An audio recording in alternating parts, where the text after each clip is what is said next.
मावळ सत्य live bulletin, परिपूर्ण सत्यता। नमस्कार, मावळ सत्य लाईव्ह बुलेटिन मध्ये मी रामदास वाडेकर। गणेशोत्सव असो, नवरात्रोत्सव असो, ईद असो, वेगवेगळ्या सण समारंभाच्या निमित्तानं महाराष्ट्र राज्यातले सगळे पोलीस बांधव कर्तव्य बजावत असताना कुठेही कसूर करत नाही। वडगाव मावळ पोलीस स्टेशनच्या बाबतीत देखील हेच आहे। वडगाव मावळ पोलीस स्टेशनचे सगळे पोलीस कर्मचारी एक कुटुंब म्हणून एकत्र वावरतात आणि आजच्या या सगळ्या पोलीस बांधवांनी वडगाव मावळ पोलीस स्टेशनमध्ये बसवलेल्या गणरायाला अत्यंत आनंदाने निरोप दिला। या सगळ्या मिरवणुकीमध्ये वडगाव पोलीस स्टेशनपासून निघालेली मिरवणूक बाजारपेठेतून पोटोबा ग्रामदेवत पोटो महाराज मंदिरापर्यंत पोहोचली आणि इथे गणरायाचं विसर्जन घेण्यात आलं। हे सगळे पोलीस बांधव या सगळ्या सोहळ्यामध्ये मोठ्या आनंदाने आणि उत्साहाने सभे झाले। सगळ्यांची एकच मागणी आहे, गणराया वर्षभराच्या वेगवेगळ्या कर्तव्य बजावताना आम्हाला सगळ्यांना सद्बुद्धी दे, ताकद दे, प्रेरणा दे आणि महाराष्ट्र राज्यात शांतता आणि सुबुद्धी नांदू दे। निश्चितच खूपच आनंदाचा क्षण असतो हा।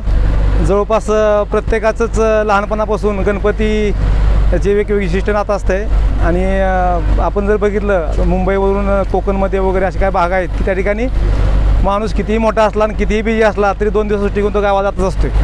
परंतु पोलिसांना हे नेहमी शक्य होत नाही। आता इथं असणारा प्रत्येकानेच लहानपणापासून गणपती उत्सव आपल्या नातेवाईकांसोबत मित्रांसोबत साजरा केलेला असतो। परंतु नोकरी झाल्यानंतर बंदोबस्त अतिरिक्त ताण असतो, त्याच्या बंदोबस्तामुळे सुट्ट्या मिळत नाहीत। परंतु अशात सुद्धा एक पोलीस स्टेशनलाच एक गणपती बसवून एक छोटीशी मिरवणूक काढण्याचा म्हणजे आमचा सर्वांचा एक मानस होता आणि सर्वांनी एक आमचं पोलीस स्टेशन हेच कुटुंब आहे, हे काय वेगळं कुटुंब नाही किंवा हे नाही आहे। ते कुटुंबासोबत आम्ही एक थोडासा एक अर्धा तास मिरवणूक काढून गणरायाला निरोप दिलेला आहे आणि यातून आम्हाला अजून पुढचा आजचा बंदोबस्त असेल किंवा अजून पुढचे बंदोबस्त असतील हे करण्याला आम्हाला एक नवीन ऊर्जा निर्माण होते।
मावळ तालुक्यातील वास्तव पाहण्यासाठी मावळ सत्य लाईव्ह बुलेटिन न्यूज चॅनलला YouTube वर सबस्क्राइब करा आणि बेल आयकॉन प्रेस करा।